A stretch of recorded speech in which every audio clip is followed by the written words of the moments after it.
HHS. I am passionately working to transform and change the healthcare system with Nurses Transforming Healthcare. It's a group of 5 nurses who are just, we all see the same vision. And that vision, of course, is Dr. John Silver's model for a public utility, adaptive public utility model. And just like you have electricity, we feel like everybody has the right to healthcare, and it should be just that simple. And we need to cut out the middleman.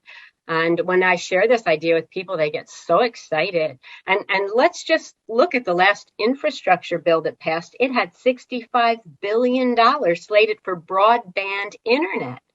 So I do think that healthcare is just as important as broadband internet. You are all fired up, and you are a force to be reckoned with. I love your energy. I love your spark. And I thank you for speaking out for the nurses. I don't want to jump around, but I want to get to this book that you wrote, because I was mentioning to you, I started listening to it, and I quickly realized that this is a book that every human being should listen to, because it's not just, even though you're specifically speaking to nursing culture, it is absolutely needed for humanity right now. So the name of the book is called The Dauntless Nurse. What made you write it? What inspired you? Oh, that's a great question. So about 5 years ago, I put an ad in the student nurse newsletter, which goes out to 65,000 people. And I asked the question, tell me a story from your clinicals.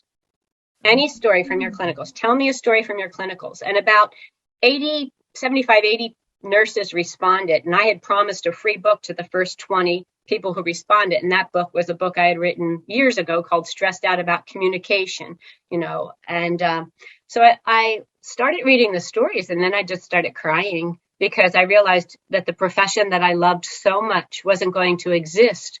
The vast majority of these stories were stories of new nurses being humiliated and embarrassed. The most frequent one was when they would come up to the nurse's station and hear the nurse right in front of them say, "You mean I got to work with a student today?" Or rolling their eyes or saying, "Gosh, you mean students are here today?" And just, a lot of nonverbal gestures. And so Dr. Martha Griffin had spent her career really working on something called cognitive rehearsal, which is a tool. She actually taught her students how to respond to these gestures. She had them role play it. She had them practice it. And the result was that, her 2-year retention marks were, in the upper 90s, because they had the tools that they needed when they walked into the culture of healthcare. And research shows that people who graduate with a nursing degree have the same amount of self-esteem as those who graduate from the School of Business or the School of Language or the School of Science. However, as soon as they get into the profession, their self-esteem starts to fall, because they don't know how to handle these nonverbal tactics, which aren't conscious in the first place. They're just part of our culture. I mean, in the book, Ending Nurse-to-Nurse Hostility, which is really a very, that's for people who lead departments and leadership positions. It explains the entire etiology and the solution of this phenomena. But it comes down to one word, Casey, and that word is power. So when people are overpowered, they unconsciously attack each other. Yes. I love how you went back in time to the actual beginnings of nursing in the Victorian era, and how the things that was subconsciously passed through times, the words, the things that people say. And I said, even before I was a nurse, I heard these things like, as a girl, you're not supposed to handle this, or don't rock the boat, just let it be. Just these little things that they really nip away at our confidence as human beings. Yes, like a woodpecker, they just chip away at it, and it has a lot to do with being a woman, and a lot, because we don't even realize it, that girls are basically learned to be passive aggressive and subtle. They pass notes. A boy will just punch another boy out, but there's a reason we started passing notes and just didn't punch each other out. You know?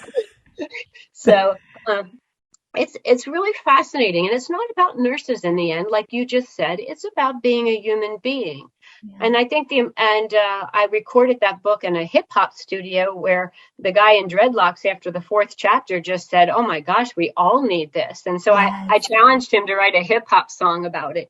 Yes, he might do because, I think it speaks a lot to the culture of humanity. And, when I was reading your book, Kathleen, I thought about as a nurse, you're fighting a war for nurses, but I don't think humanity realizes that nurses are the last stop for kindness. Doesn't matter who you are, what you are in the world. When you're helpless in the bed and powerless, a nurse holds the power to be kind to you or ignore you. Like a nurse, the nurse is the last stop in humanity, for anybody, for everybody. And I just thought nobody better than a nurse can really verbalize the depletion in culture, social culture, as a nurse. Well, I just think that this is the civil rights movement of the 21st century, and the things that nurses do for patients